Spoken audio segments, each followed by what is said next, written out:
Now we're Yes. recording. Yay! Hey everybody, I'm so glad you're here. So for those of you guys, first of all, before we say or do anything, we are having major storms here. And so Mm. we were discussing this. Our awesome clinician Elizabeth, if she loses power, well, then we're just done because she's the main star.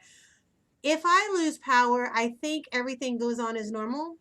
So just continue on, and at a certain point we'll figure it out.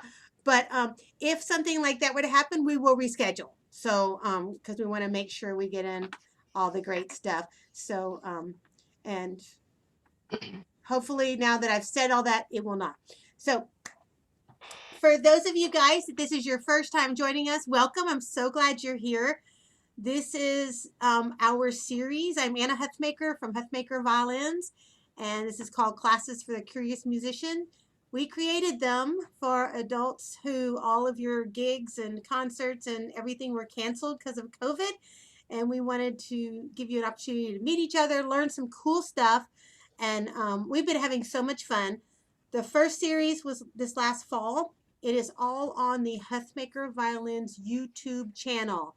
So if you go there, you can see the first, actually at this point, you can see the first 10 classes because is this the third one this series? Third, fourth? Someone should know. I should know, but I don't. So anyway, I am so glad you're here. Couple of housekeeping things. I'm going to keep you muted for right now. If and when you have questions, put them in the chat box. I'll throw them to Elizabeth and she'll answer them whenever it fits into her thing. Um, please, there's no charge for these sessions. There's no expectation. We do hope if you're ever in the Atlanta area, you come see us, but share them with your friends. If you know friends from your orchestras, from your chamber camps, share them so that they can enjoy all this also. Last but not least, I'm just going to introduce you to tonight's guest. This is cool. So I always tell you every week that my favorite part of these is I get to invite all my favorite people. Elizabeth Alvarez is looks 100 years younger than me and cooler than me, but we did grow up together. Did we do Governor's Honors Program or all stayed We did. together? Yes. Yeah, it's cool. So we've known each other our whole lives. And she is a fantastic musician and she's the theory queen. And we are super glad you're here tonight, Elizabeth. So I'm just gonna give it to you. Take it away. And if you have any questions, y'all holler at me in the chat box. Hi, everybody, and good evening. Thank you so much for being here. It's a nice crowd we've got here. I'm excited. Just to give you a little bit of my background, I did my undergrad in performance at IU, Indiana University, and I went on to become a music theory geek extraordinaire and got my master's in music theory, and I love it. It's just kind of the way I think. It came very naturally, and many of my quartet mates look at me and they smile and nod a lot, but it's all fun, and I love teaching it. I love tutoring it, talk about it, and it I feel more than anything, it makes me a better musician. So that's one of the reasons I like to share the love of it. And I'm here to talk about it in a variety of topics as we go through it. And please feel free to ask a question in the chat box or anything like that. Or if you want to talk about, switch topics and everything, this will be a little bit of an agenda, but mostly driven by you if I am not touching on those topics that you're interested in. So the title, we've got intervals and we've got chords and we've got key signatures.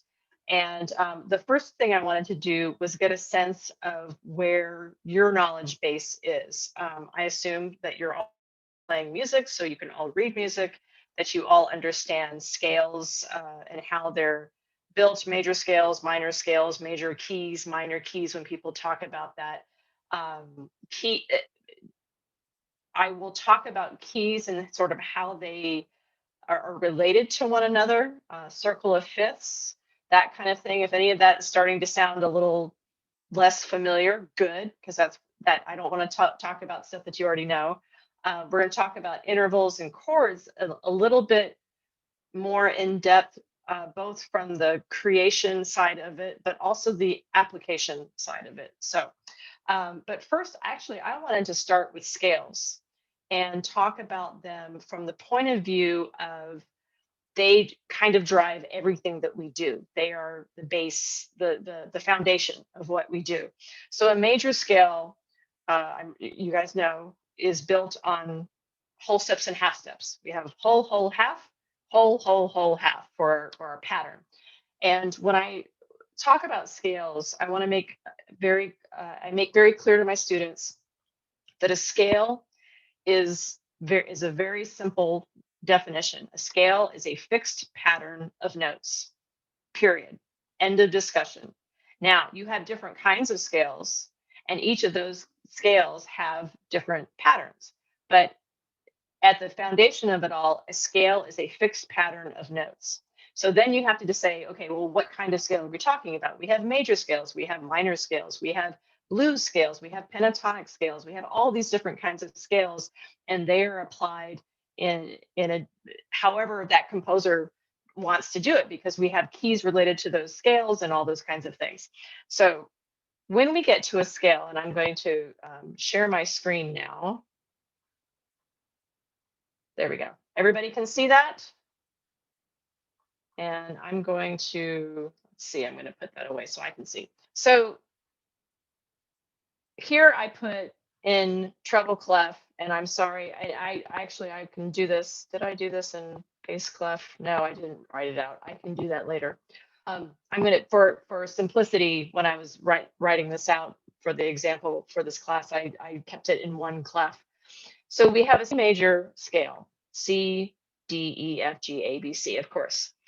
When we talk, we're going to switch to intervals a little bit, and I'm going to be kind of bouncing back and forth between the different topics. So if I'm bouncing too fast, or if you want to stay on something, throw a hand up, or I don't see you anymore, so throw it into the chat box, and Anna will give me a high sign.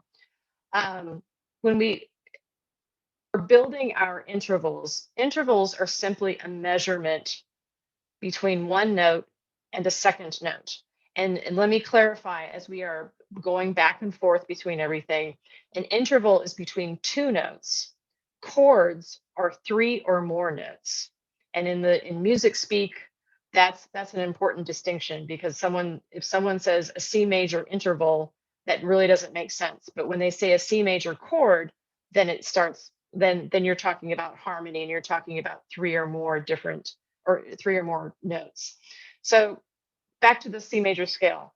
If we keep, when we are talking about intervals, this is a major scale. So all of our intervals in major scale are going to be what we classify as major intervals or perfect intervals. And you will see that and how we classify them, we use a capital M. I'm kind of old school that way. Some people, there's different, I'm starting to see different, not symbols, but sometimes a lowercase m, and just because an M versus a capital M. I'm old school. I use my capital M for major, and that's pretty much still standard. But if you are unsure, always ask, because it makes a difference. You have a major second. When you go to the E on top of the C, you have a major third. And this is how we are classifying our intervals. We are keeping what we, the tonic, the C, or the first scale degree. We have or if you were familiar with solfege, do. So do, re, mi, fa, sol, la, ti, do, or 1, 2, 3, 4, 5, 6, 7. And when we come to the C to the D, we have we count C as 1, and D is then 2. And then go across the entire scale. We have a major third, C to E, C to D to E is 3 steps, C to F is 4 steps, etc. And these intervals are perfect, and we'll talk about that in a minute. And then we have the major 6th and the major 7th, and then the perfect 8th.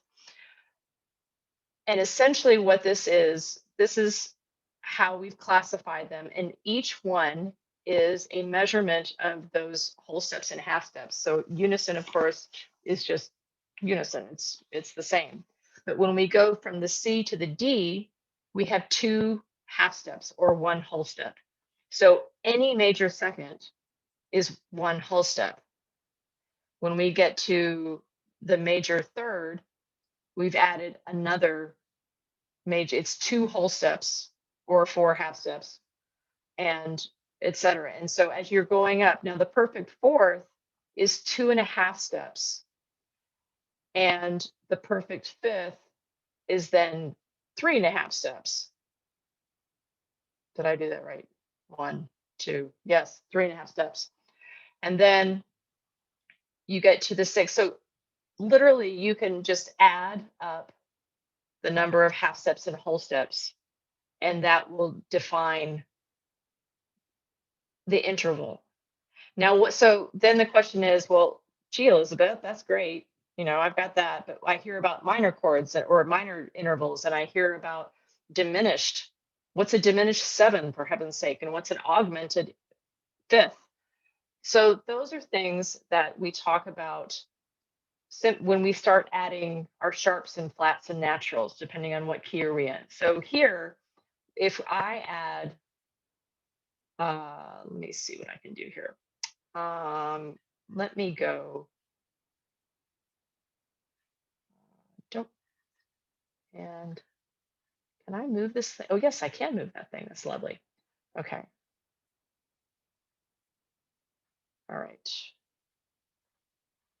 So we're going to go to minor intervals here.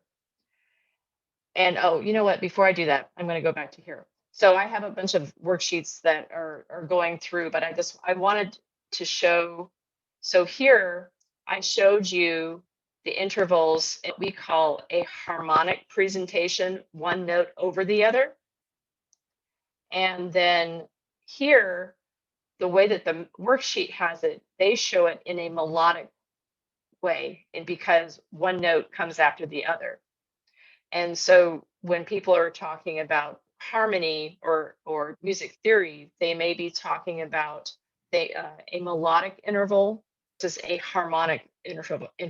A melodic interval sounds one tone at a time.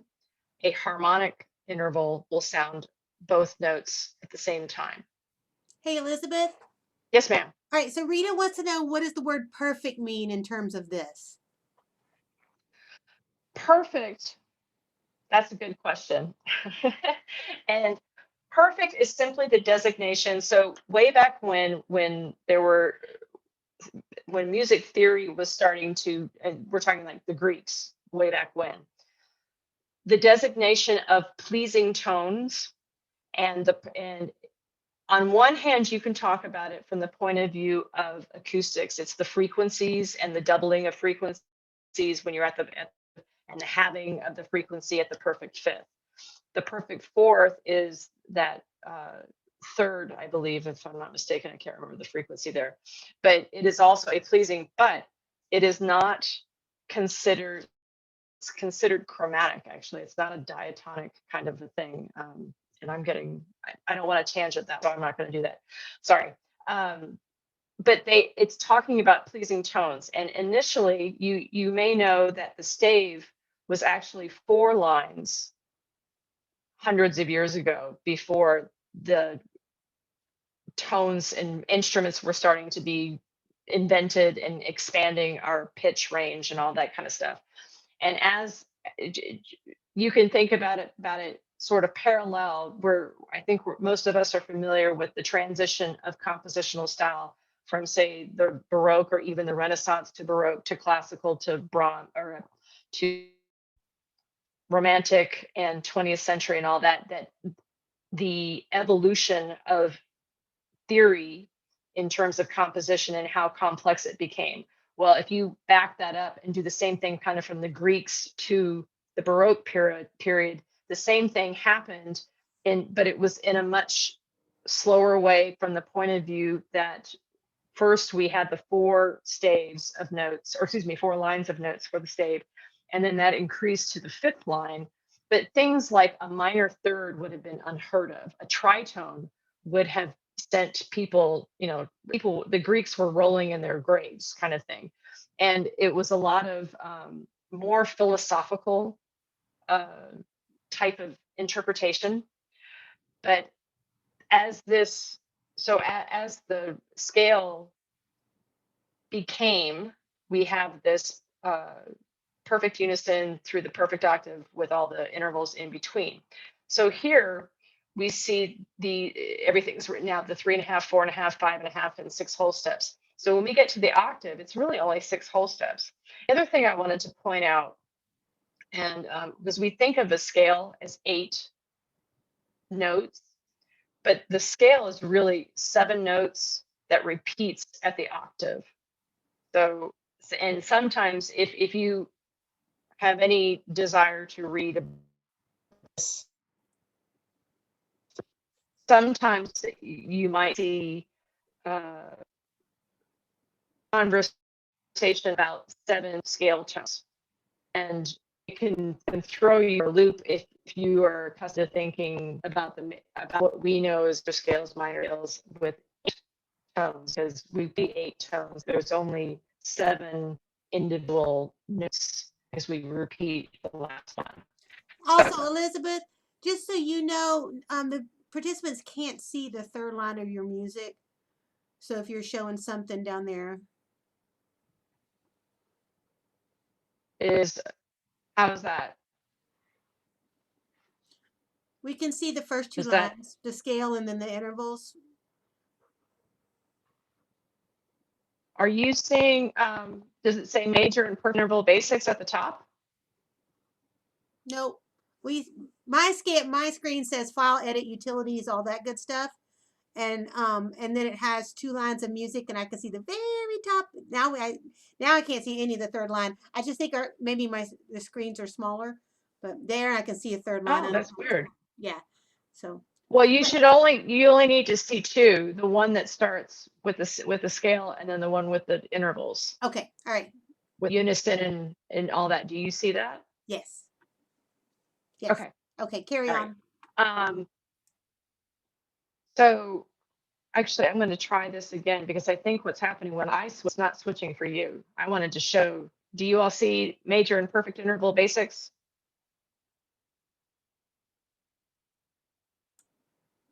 Hello? Yes, that looks good. On mine, it looks good. Okay. Let's see. Okay. If anyone else put anything on the chat. I lost my chat. I'll find it. Okay. So anyway, so this is the major and perfect interval in a melodic setting, and that's what I was talking about. So if that didn't show up, I apologize. And if I switch, I'll make sure that you guys are seeing the same thing now. Okay. And I'm actually going to do that now. I'm going to switch to the minor interval basics. Can you all see that? Mm-hmm. I can. Chat, throw it in the chat if you can't see something, folks. Okay. All right. So when we talk about the minor intervals, now we're essentially lowering an interval by a half step. So notice here that we've done the C major scale, or this is going to become C minor now.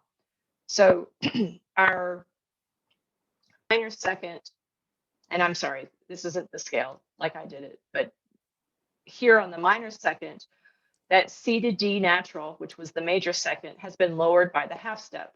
So we make it D flat. So a minor second is the smallest, that's the 1/2 step. That's the smallest interval we have in Western classical music that we measure. And that's our minor second. And it's a second because we count C as 1 and to D flat as 2. And and now it's going through, the minor, the major, the minor, the major, etc. So between the minor and major scales, and I'm going to go back here. So we have the major second and the major third. In the minor scale, we're going to have a major second and a minor third. This is not what to do. we're just going to talk about intervals. I'm going to stay out of the scales right now because that's going to confuse everybody. When we're talking about interval counting,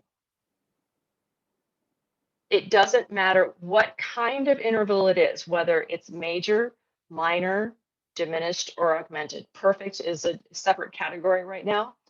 We always start with the bottom note, in this case C, as I'm circling it, and that's 1, and then we count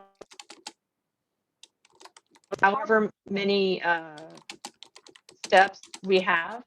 That's the number of the intervals. So say here on the C to the A, I have C, D would be 2, E would be 3, F would be 4, G would be 5, A is 6.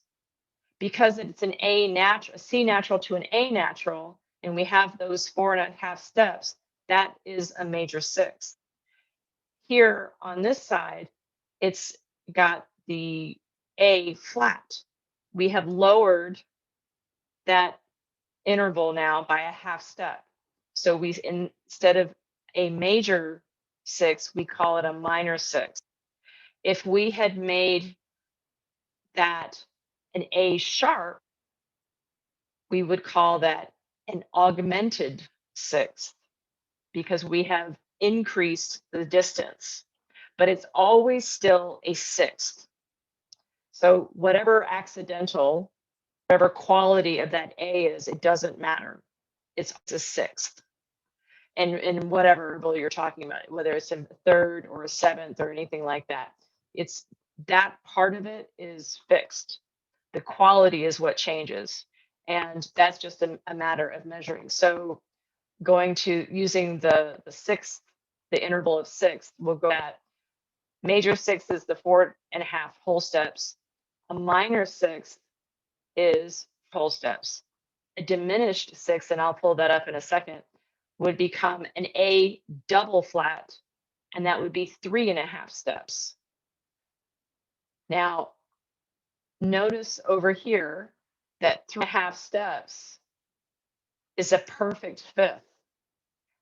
Here it is a perfect 5th because it's a 5th, CD. On this side, in our example, that our invisible example with the A double flat, because it is a C to some kind of A, in this case an A double flat, we don't call it a diminished, or excuse me, we don't call it a perfect 5th. It has to be some kind of 6th. And so those are some of the quirky things about that. Now here, so Elizabeth, we have, can yes, I just, just let me jump in because Karen has asked, she said, so an augmented 6th is the same as a major 7th sound wise? Just double checking. Yes. Think of these things in terms of enharmonics. You know how you have a C sharp and a D flat, they're the same. The intervals are like that as well. What you hear, you might hear something as a perfect 5th or a major 7th or something different, but on paper, in the notation, you have to go by what that interval shows. So here, the diminished 6th. So in this example, my invisible example, we had the C to the A double flat we were talking about. Here, they have a C sharp to an A flat. So they put that half step away from the A double flat that I was saying, and they put a sharp. The distance is still the same. It's 3.5 whole steps. And notice that even though it's a C sharp, it's still a 6th. The quality does not make a difference. You are counting where that note is, the foundation note name to the foundation note name, and however many steps, the interval, and then you add the quality. Okay. Any questions, comments?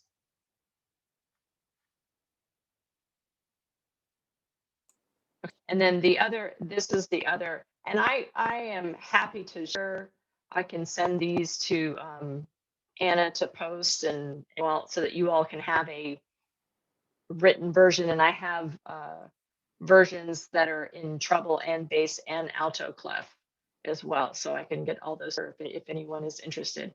If The you're not looking augmented at the interval. if you're not looking at the chat box, that's what people are doing. Send me your email address and I'll make sure you get it. Sorry, Liz, go ahead. Yes, no, you're fine. I don't see the chat box on my stuff the way that this is set up. So now we're at the augmented interval basics. And again, I'm going to go to that sixth. We're back to the C natural. And remember that the C to A is C to A natural is the major sixth. When we make the A an A sharp, we make it an augmented. It becomes an augmented sixth, and the distance of C to A sharp is 5 whole steps. So really, it doesn't matter what the notes are.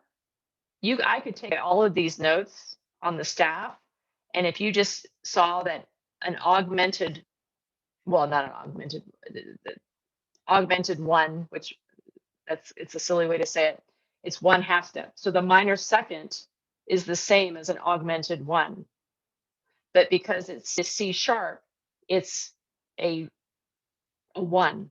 I don't know. I've never really said that, but yeah, we don't, or a first, I guess it's a first. So C to D sharp now becomes 1.5 steps. And remember that our 1.5 steps here in the minor is a minor third. So, but because the minor third is C to E flat, it's a C to some kind of C to some kind of E. And I think the main part where confusion comes in, especially if when ear training is coming into play, what here and what you call something might be two different things. And we typically go by, it's saying a perfect fifth makes a whole lot more sense than an augmented, a diminished sixth. That to say, if someone said diminished sixth, I'm not sure that everybody would understand that that's a perfect fifth. But when you hear the perfect fifth, you know what that sounds like. So it's, again, I liken it to the enharmonic idea of notes. When we have the same pitch sound can be called different names. And remember, and think of it this way too, an E flat can be a sharp, but it can also be a C. Is that right? A D sharp. Yeah, that's right.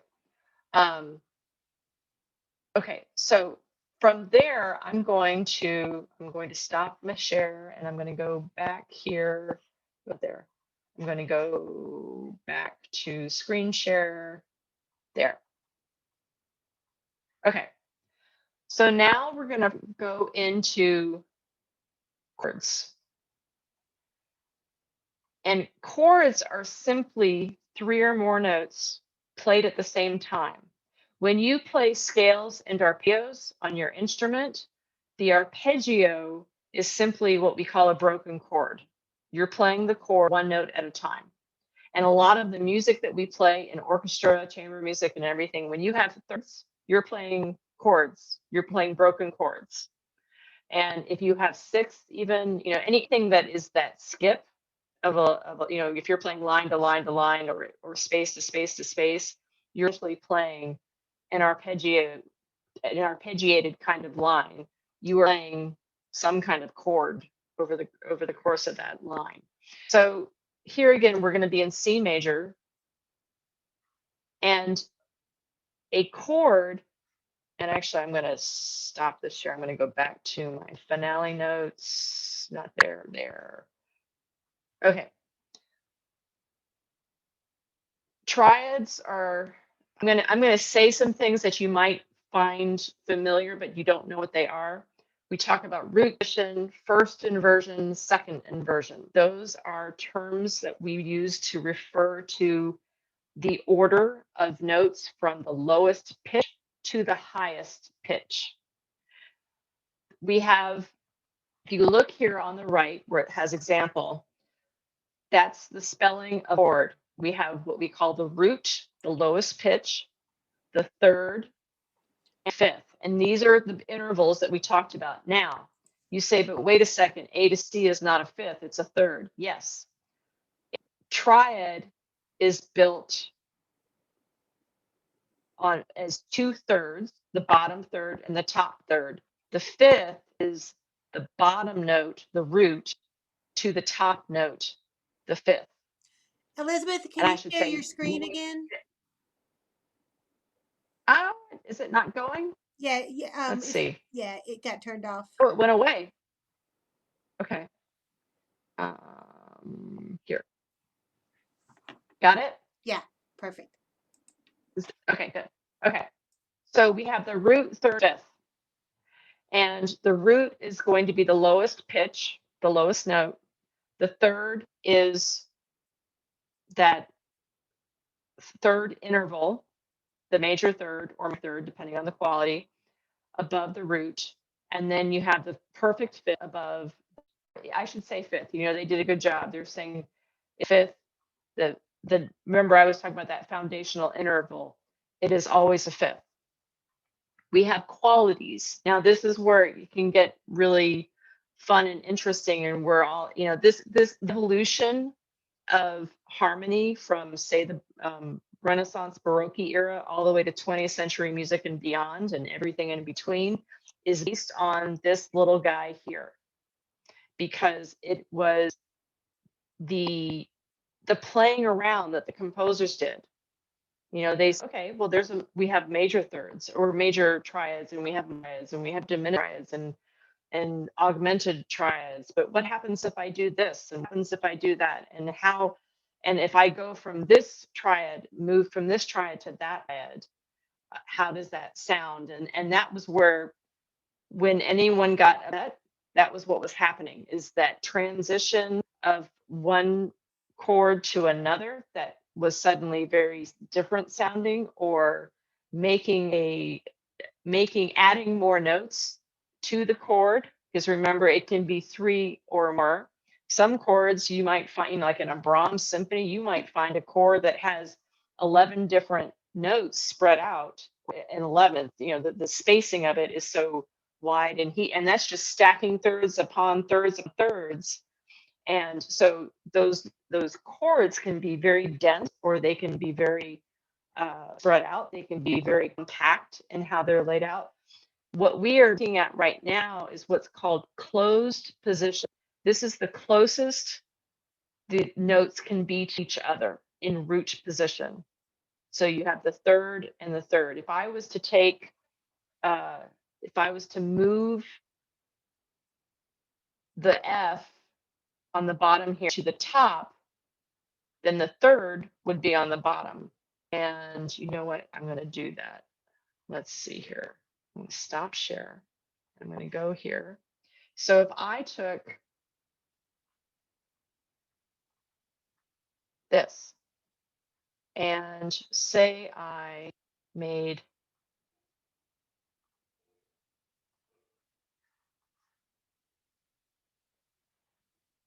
and then It's not sharing again. oh no, this is, how's that? That'll work. Did that do it? Yeah, I Yep, think every Okay. time you share. That's weird. Sorry about that. Okay, so here, let me get this measure here. We are in what's called root position. And then we are in root position because it's closed. D to F, F to A, there is no other note chord that can go, you know, from that chord that can go in between. Here, with the F on the bottom, we took the D and stuck it on top. Now we are in what's called first inversion. And here on this measure, with the A on the bottom and then taking that F and putting it atop the D, we are in what's called second inversion. Now, if I played piano, or if I played some other maybe two stave, like an organ or anything like that, that might have staves or two staffs, treble bass, or even anything that allows me to spread out. It's not as melodic, like the strings are so much. I can make and put that D here, or I could put an F here and take that D away, take that F away there. I could spread out. That A could maybe be here, maybe put a D there and an A there.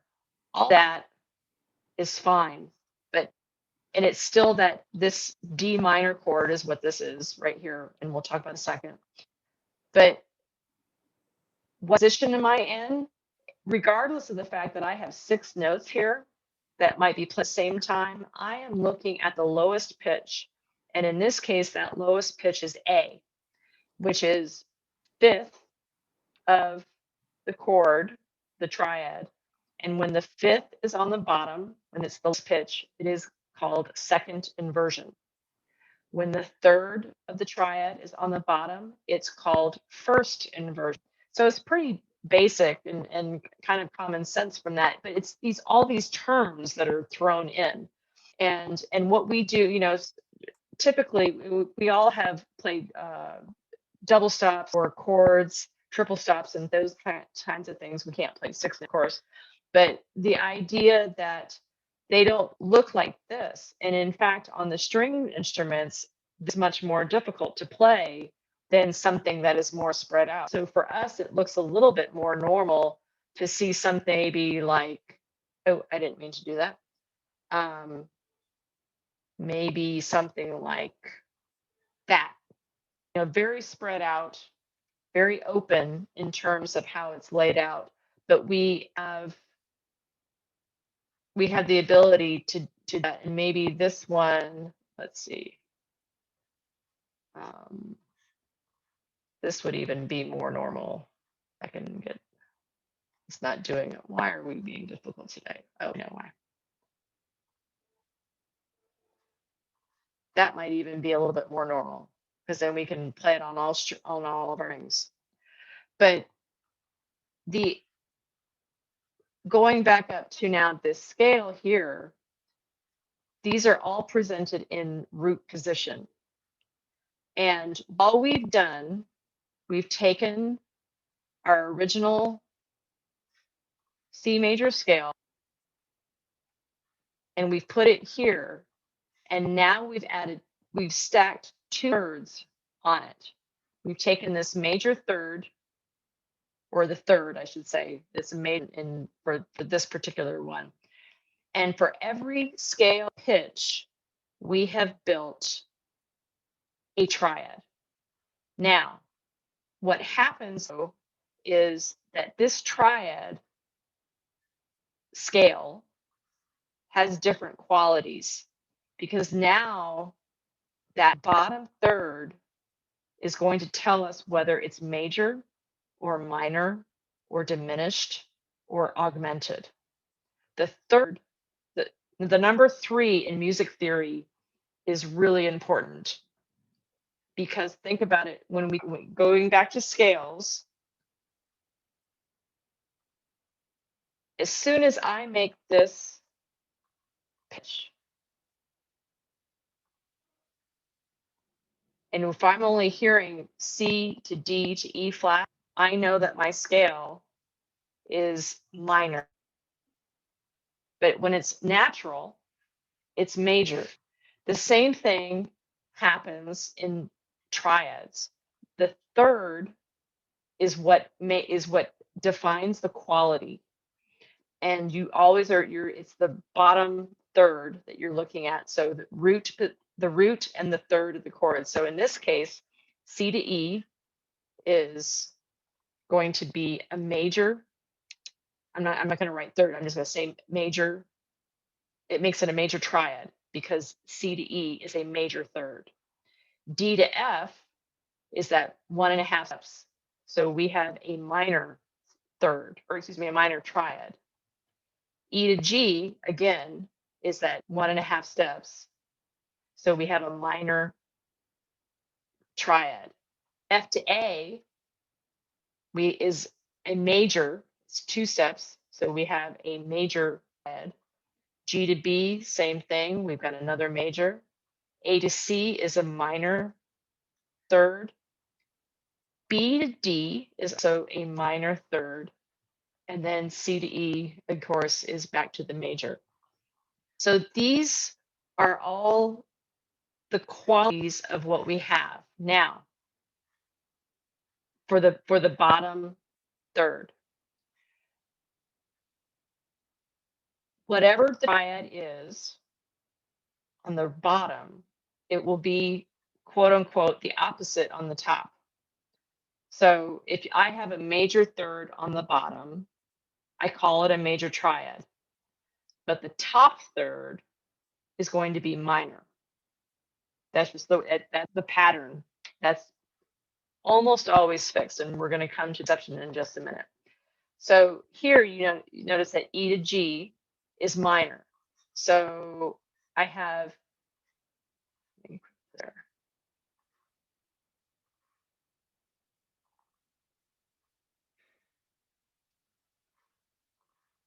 That didn't work very well. Okay. So I have the major third on the bottom and the minor third on the top. That's the definition of a major triad. Going to the D, I have a minor third on the bottom. That top third is going to be major. Again, this is the definition of a minor triad. Minor on the bottom, major on the top. So each of these, we have a major triad, minor triad, minor triad, major triad, major triad, minor triad, and I'm going to skip over here and go major triad, or major triad. But when we get to the 7th degree, the B, this is the exception. We have a minor third bottom, but look at what our notes are. D, F, that's 1.5 steps. It's another minor third. So what the heck do we do? Well, just like with anything else, because it is that half step smaller, we call it diminished. This is so I'm going to leave this here, but actually I'm going to delete it. This we call diminished, and we just simply put a D for it. Hey Liz, when you Yes, ma'am. send me the sheets, will this be on them, or should we be telling people to take a screenshot? Because that's the good stuff. All those M's. take a screenshot, but I will, yes, take a screenshot, and I can actually send this to you as a PDF as well. But let me just check real quick. I can look at that. Let's see.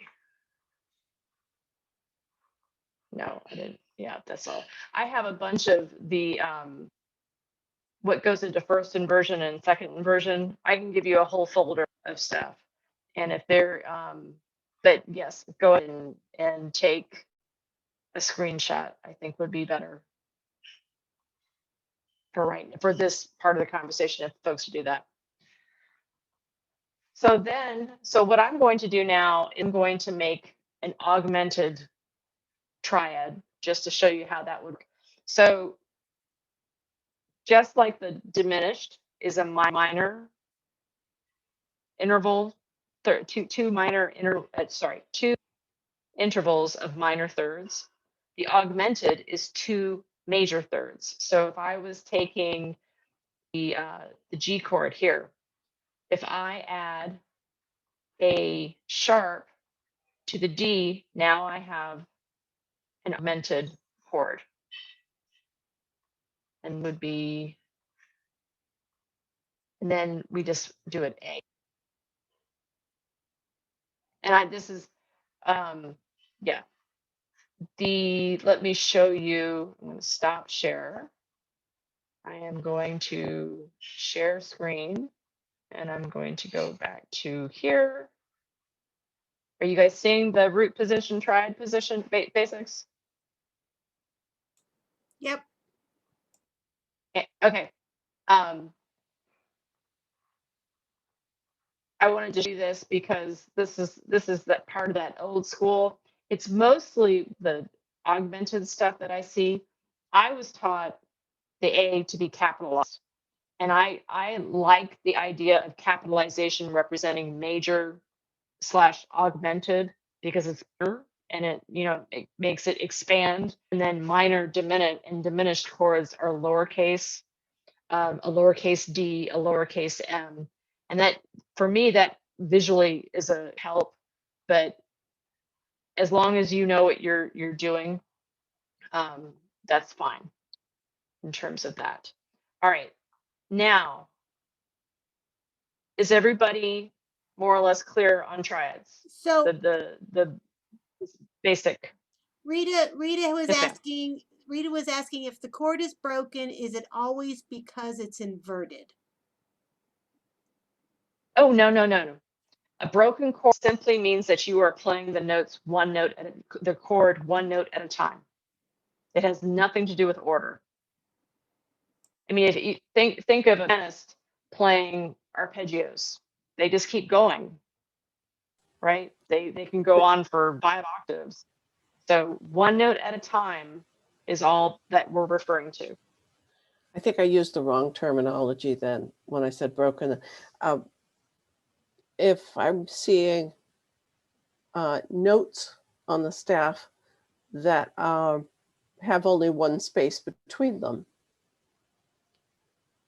if I find a series of notes where there's more than one space, is it because it's an inverted chord?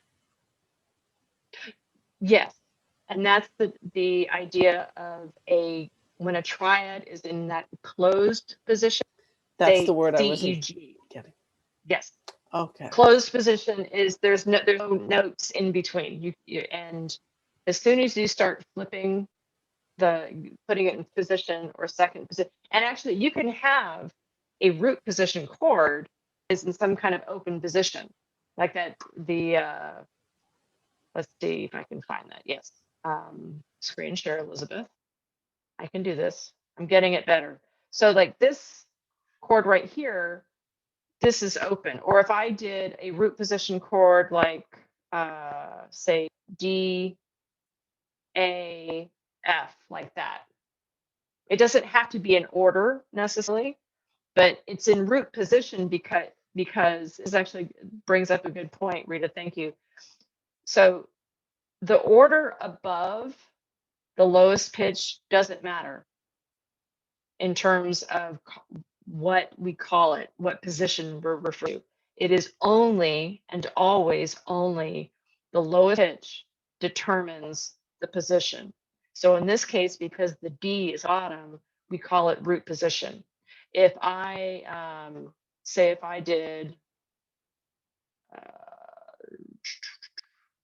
an F, no, that's a G, Elizabeth. Try again. An F, then an A, and a D. So this is first position, first inversion, simply because the F is in the bass, or is the, and that, thank you, I just made my other point. When we say a note is in the bass, so if I was playing piano perhaps, or some other outside of treble clef, kind of, expanded staff, to say the bass note, you're talking, shoot, if I was you were singing in a choir and I wanted the basses to sing their note, well, they might be lowest pitch, but maybe not. The bass note is going to be the low note the root of the chord is not necessarily the bass note. Does that make sense? So the it's just terminology that people will confuse a lot. The root is always the lowest pitch of a triad. The bass is just the lowest note being played. So so the root might be the bass, or the bass might be the root, but not necessarily. So if you're talking theory or talking in terms of triads, and someone says, "Oh, bass note, I want to hear the G," and what you're seeing, you might want to click. You want the root of the chord, you want the bass note, because the bass note could be very well be something different depending on what that's going on. So is everybody thoroughly confused, cross-eyed? And so I'm going to move to circle of fifths, because these are kind of fun. And then I'm going to remind me somebody to wait, I did it wrong. I have to share my screen first. Dun, dun, dun. We're going to go here.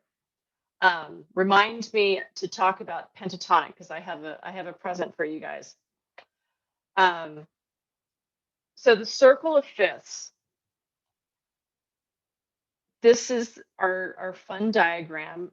I've seen clocks that actually use these instead of numbers to tell time, which I'm not that much of a geek, but I've seen it. So that's just something fun.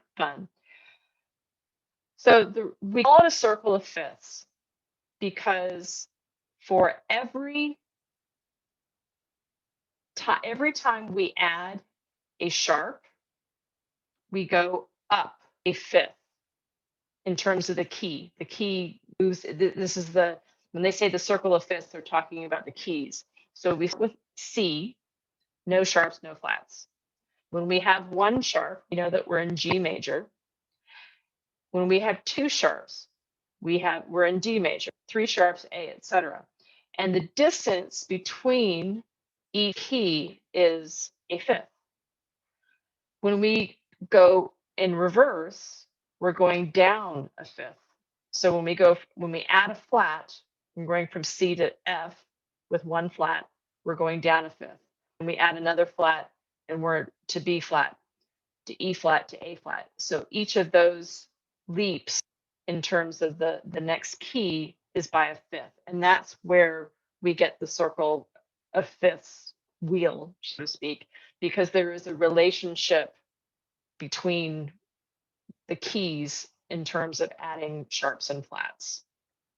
And I'm not going to go super into that, but I wanted you guys to see this chart, this diagram, because it's a nice way to kind of see how the relationship of it is. It's a very, I guess the thing that, and I'm going to kind of wrap it up in the conversation, and then we can go back and forth questions and things like that. For me, all of this is you don't have to know all of this stuff, but by knowing a little bit here and there, I think it helps us as musicians understand how to say the music a little bit better. I liken it to grammar, quite frankly. There's a lot of, we have to know what nouns are, and verbs and adverbs and adjectives and commas and semicolons and periods and exclamation points and all kinds of things. And those are the building blocks of writing an essay or writing a novel or writing the instructions to how to bake a coconut cake, whatever we use our language for. And it's the same thing here, where we take that music, and composers, they don't think about music theory. I mean, they know it, and I think they understand it, but when they compose, they're not saying, "Oh, I want to I wanted to create this harmonic progression." And there's a lot of if you've ever heard the term Roman numeral analysis, that's the deeper level of music theory.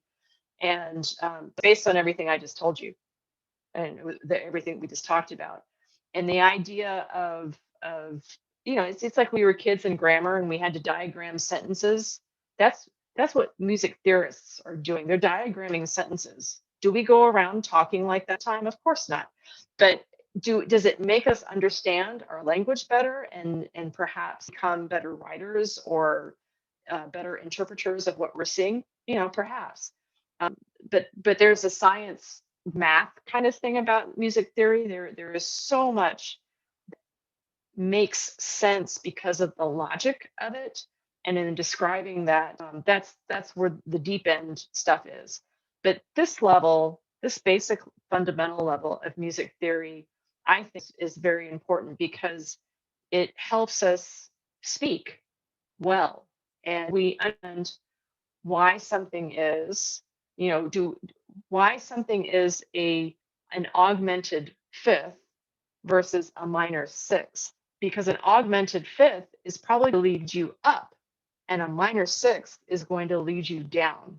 And if you know these little things to expect, then you can anticipate and you understand better how to, and I'll pull chamber music in, you understand that tapestry that you're creating with other parts and how they all fit together. If any of you are second violinists or violists in a quartet or in an orchestra for that matter, you know that we get the extra note.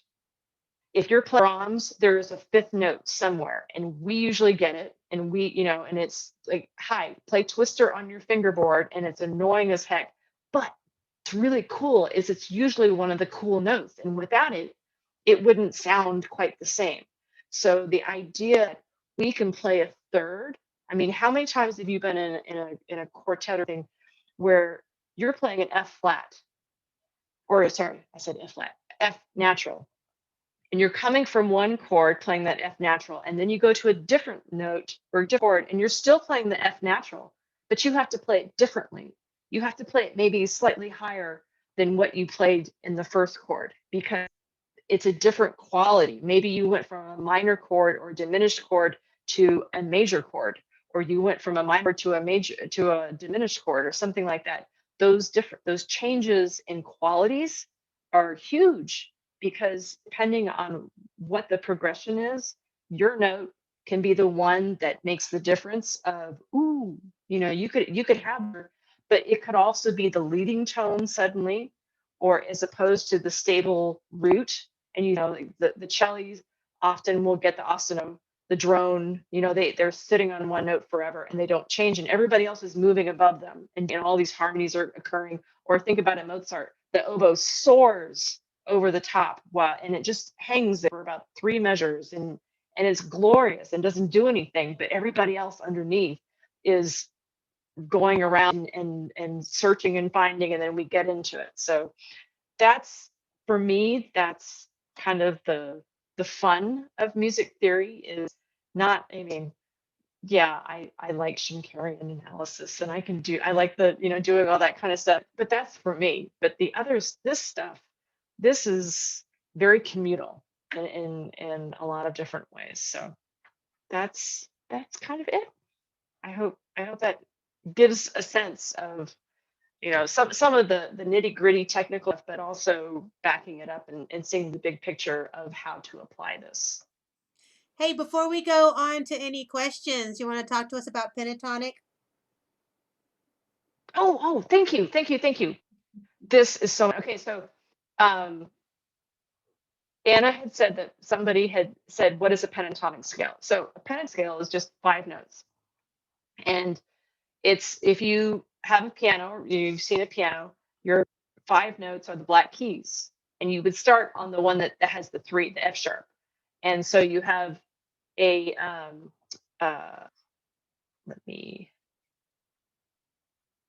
going to share my screen again, and I'm going to do it right. Can I do it? Yes. So in major pentatonic scale, you're getting rid of the 4th and 7th degrees. So you have C, I did it in C major because I wanted it was easier to do it. But if you're on the keyboard, on the piano, you would start with that F first of the 3 keys, and you would just play the black notes. And then, but the pattern is from any, you know, when we talked about major scales and I was talking about scale degrees, 1, 2, 3, 4, 5, 6, 7. The pentatonic scale is 1, 2, 3, 5, 6. So you skip 4, and that's the major pentatonic. And then in the minor pentatonic, it says B flat, that B3, that's a flat 3, and B7 being a flat 7, which sounds very complicated. But if you notice up here in major, because A minor has the same key signature as C major, all you're doing is starting on the minor 1, A minor, A being your first scale degree. So you have a flat 3, meaning a minor third, and then your 4 is D to E and G. So they're the same pitches, they're just in a different order. So there's that. But what I wanted to show you, let me stop share and then go to share. And here. So I was looking up, I wanted to do hear an example, and I stumbled on this, and it's just so cool. So it's 3 minutes long, but it's worth every minute. So here we go.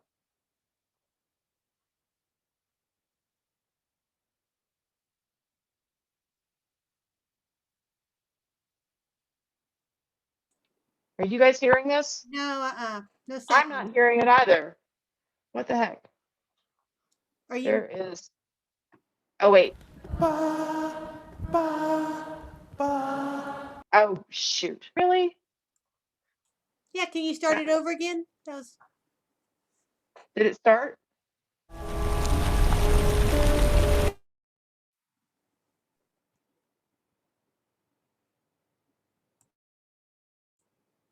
We had sound, then we lost sound.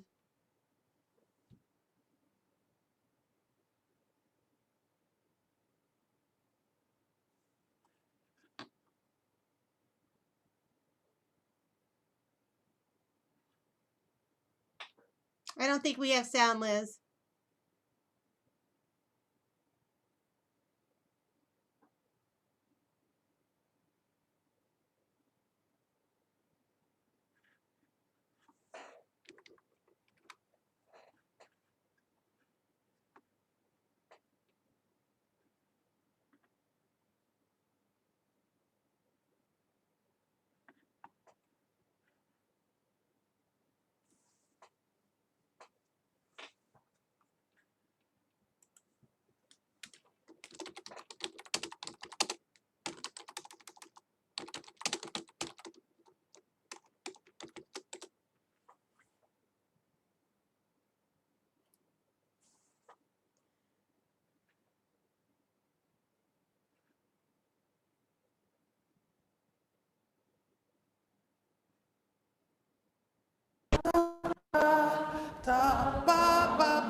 Did you guys see that?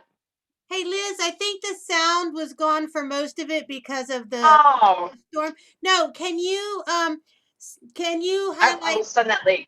Yeah, send that link because that's awesome.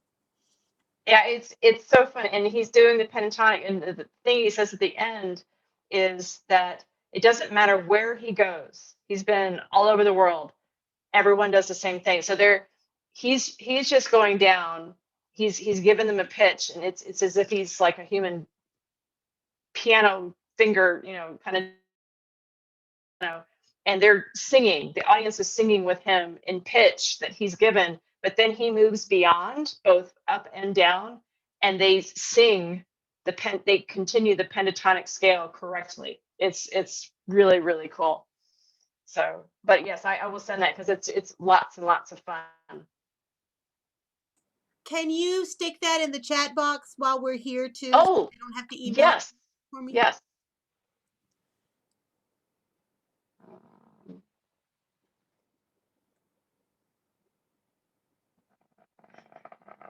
Zoom, chat box, chat.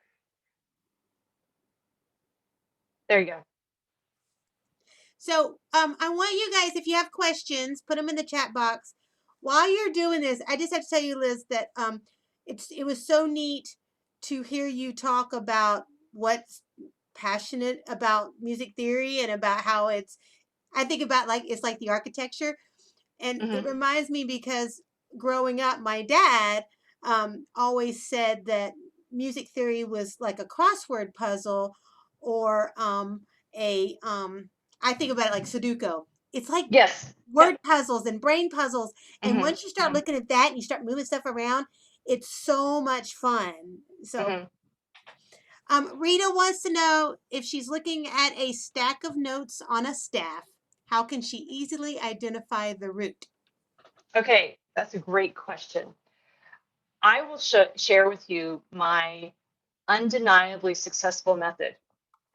I look at the notes and I write the note names down in the order. So if it's 5 notes, F D A F D A, I put them, I just write it down and I realize, okay, my chord, my closed triad is D F A. And so D is the root, F is the third, A is the fifth. What is the lowest note that you're looking at in your stack of notes? And that, if it's a D, then you're in root position. If it's an F, you're in first inversion. If it's an A, you're in second inversion. And you're only looking at the bottom, the lowest pitch. The rest of it can be anywhere else in the world. It doesn't matter. We only refer to the position by that lowest pitch note. Howdy, buddy.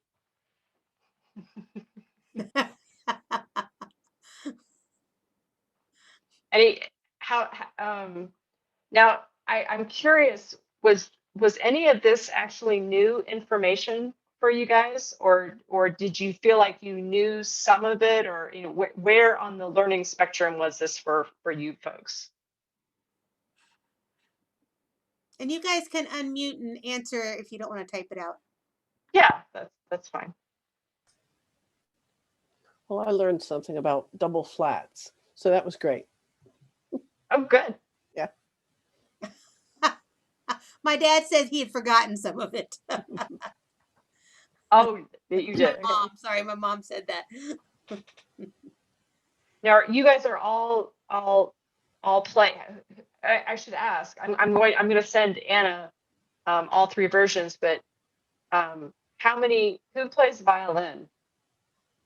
And or okay, anybody play viola? And Betty, stop. I know you guys, stop. Do we have violists or cellists? Karen plays violin and viola. Linda Walker plays cello. Okay, so we have everybody represented. Can you hear me, Liz? I just lost you.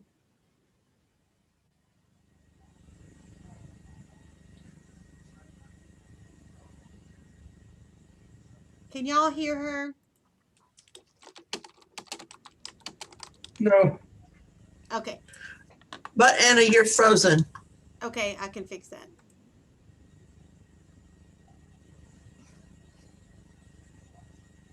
No, you're fine. All right, Liz, can you Liz, we can't hear you, sweetie. We've lost your sound. Okay, while we're waiting for her sound to come back, because it's thundering like crazy. I think we all have had a problem. Liz, can you hear me? I'm not sure if she can hear me, because we had a couple of questions here that would be neat to ask her. All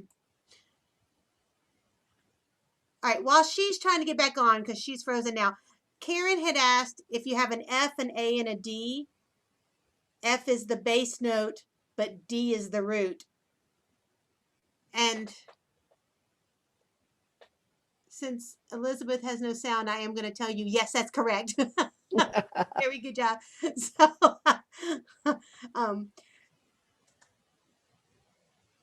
sorry, we're still working on Liz. Hey, Elizabeth, you may need to come out and come back in. Because Kim had asked about figured bass, and if she has time, that's a cool that is a cool, right, sorry. Yep. Yay. There. Okay. All right. So Okay. did you hear me answer But figured bass, yes. okay. Figured is similar to what we were talking about with the triad first position and first inversion and second inversion. So what it's telling you is you will see a bass line in bass clef. So this, generally speaking, was going to be organs, keyboard players that saw this. And you would see a line, a melodic line of bass notes written down. And then you would see numbers underneath, and you would see something like 4/3. It's stacked like the like that. And they would just be on top of each other as opposed to beside each other. So it would look like a 4 directly over a 3 or a 6 directly over a 5. And those numbers are telling you, each number specifically is telling you the distance from that note in the bass, again, not the root, the bass note. So if you saw 4/3, that means, and you had a C in the bass, so you have an E.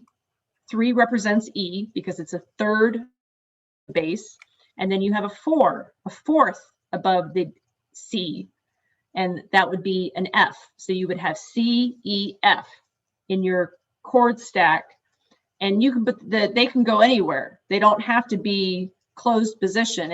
And what basically that's kind of the foundation of improv, and what especially jazzers nowadays, when they see a lead sheet, they might just see a chord progression and they do whatever they want, but they know what notes to play. They know the quality of chords that they're going to play. They might see D minor 7 and they play a D minor 7th chord and stuff like that, which if that doesn't mean anything to you, don't worry about that. But it's basically a diagram.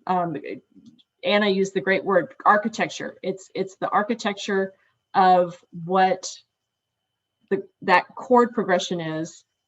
But an organist, when he sees that, improvs. He will fill in a melody. He's not just playing straight chords. He's doing whatever he wants within that harmonic structure going along. And that's what's really, I mean, it's phenomenal. I look at that and I say, really, wow. And it's called figured bass because it's a bass line with figures underneath it. And it's kind of like a puzzle in that way. But that was, I mean, I can't imagine sitting down to a single melodic line and seeing a bunch of numbers and then coming up with something that sounds like Bach. I mean, I don't have that kind of talent. But I think that was a learned thing as well. That's what they did. And I'm sure that there are lots of sort of templates that they created. Oh, if I see a 4/3, I'm going to do this, and if I see a 6/5, I'll do this, and and practice it in different keys and all that kind of stuff. So they had a sense of how they might want to present a melody or choral piece or whatever they were doing. Karen wants to know if she wanted to get a book that goes more into the analysis and things like scales and degrees and leading tones, do you have a recommendation? I'm not of a book. I think that would be a lot, but I do have, where'd it go? Share screen. Where'd it go? Where'd it go? There it is. I did write down this. And Y'all let need me- to send me your emails so that I can send it to y'all or take a screenshot. I'm trying, let's see. Make this a little bit smaller.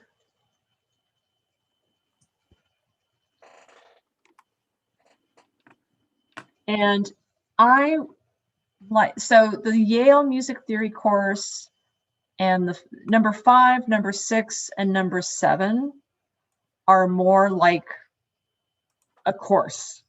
And then musictheory.net's, and I'm not as familiar with Theoria or Tone Savvy, but when I looked at them, they seemed more like, hey, I want to look at this. Another one, if you are really serious about wanting to learn, is our 2C.xyz.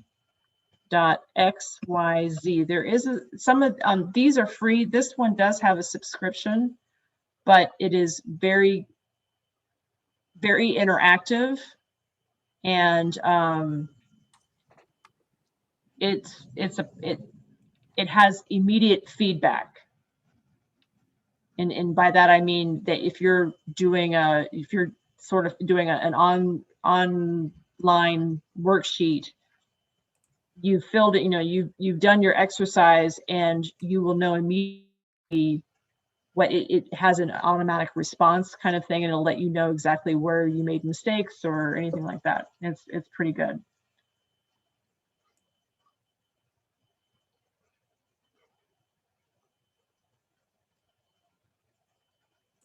Okay. And just so everybody knows, if I because this chat does disappear once we are off the call, you can email me at any time at Hutmaker Violins, send me a message through Facebook, and I will send you this stuff as well. So I'm just seeing if there's any more questions. Email. Any other questions?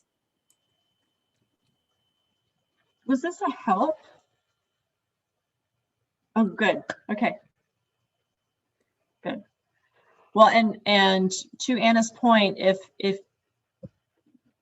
you're taking a shower and washing your hair, and you come up with a question that you didn't ask tonight, you can shoot it at me through Anna, and we'll get it taken care of. But those websites, and a lot of it, actually, you can just Google your question and it pulls up. There are a lot of YouTube channels where people are giving music theory lessons, all sorts of things.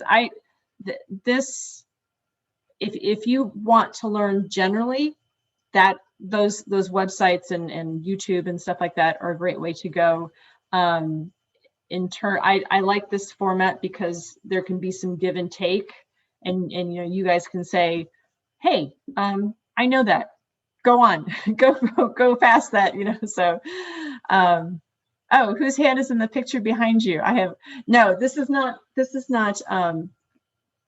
I don't know if you can see that with the reflection. It's just a random, it's actually a Harvey Edwards photograph, and the fiddle this way, there. I obviously have not zoomed very much, so I can't, it's opposite, that's what it is. That was my great grandfather's fiddle, and he was a fiddler. And when my great aunt gave it, actually my great aunt gave it to me, and she had it just passed down in the family. When I first got it, it was black. Just it had so much rosin on it, and I don't know how long it had been since it had been played, but I got it cleaned. That was my first non-orange instrument. So, but that was fun. I played that, and then that was a nice transition for my parents, I think, between, okay, she's interested in violin, so we'll rent the little orange box, and then, okay, she's playing, and this came along, and they knew I was serious enough, so I got a couple of others after that. So, but that one I don't anymore, and I saw a friend of mine, actually, it was the one who inspired it. He had an old fiddle of his on the wall, and I thought, oh, that's what I need to do with my grandfather's violin, get it out and put it up. So, yep. We always say that every family tree, if you shake it hard enough, a violin falls out. Ah, I like that. Here in America, it's very true. Yeah. Any other? Oh, Tom has a question. Tom, spit it out. Let's see. You can unmute yourself if you want, Tom. Tom's our pentatonic guy. Trying to figure out how to do it, but yeah.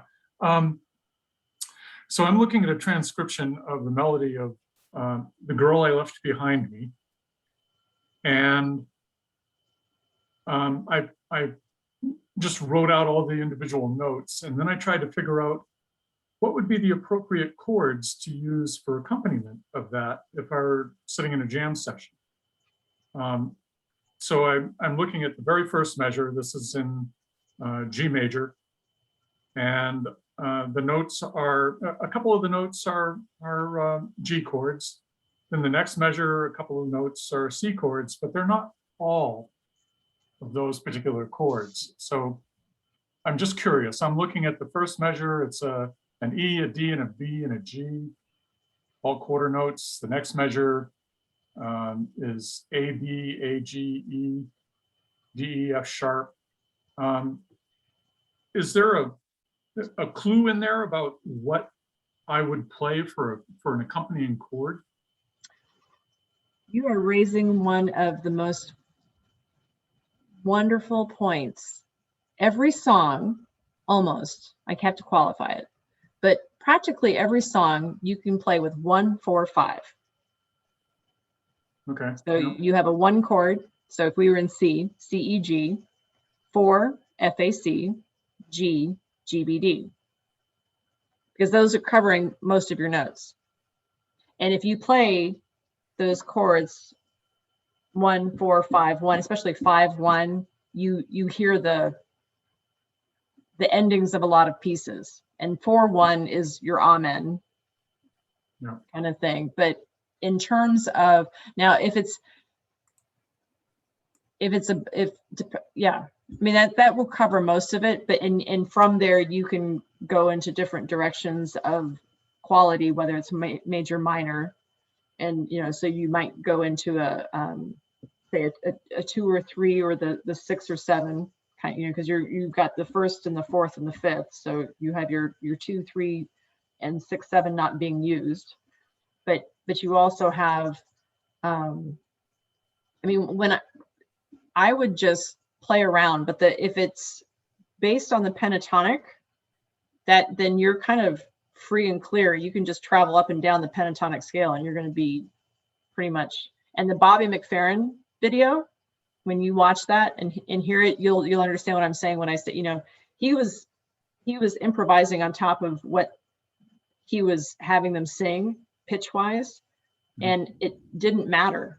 So it kind of depends on the scale that is based on it, because the pentatonic scale is used. The curious thing for me when I looked it up, because I learned the pentatonic scale just 5 tones and use the black keys, and it's very versatile. Well, it is, but when you look it up sort of just generically, the major hit was guitarists.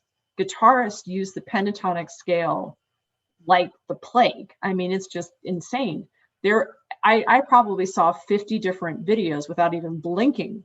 In term, I probably did about 2 or 3 different word groupings for pentatonic just to see what I could pull up, and the vast majority of them, I mean, even with the more formal definition part that was getting a hit, the vast majority about it was, here, learn how to play the guitar, the pentatonic scale on the guitar, and learn how to learn how to improv with the pentatonic scale on the guitar. Whatever it was on the guitar. not on the keyboard, not on, not anything else. It was very much guitar. And I guess that's probably how the notes lie. It might be a little bit easier for a guitarist, instead of having to shift all the time because they've got the half steps. But yeah, that was kind of curious, but it's a great scale, and it's in 5 notes. So I think that's part of it. It just makes it easy. And can I just say, I totally stole what you said earlier, Liz. You said if you're not sure about the chord, you write them all down and you figure out your thirds.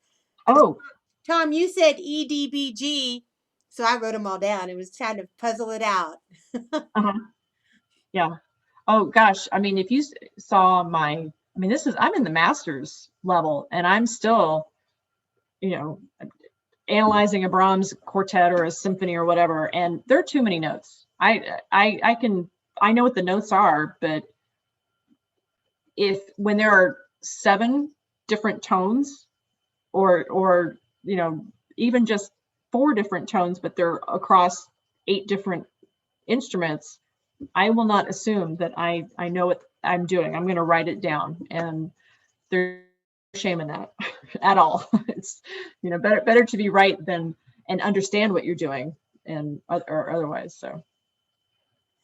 So if any of you guys have questions that we didn't get to, again, you can shoot them to me through YouTube, through Facebook, through the Huthmaker Violinist website. I will forward them straight to Elizabeth. As you can tell, she's super giving and generous with her knowledge and her passion.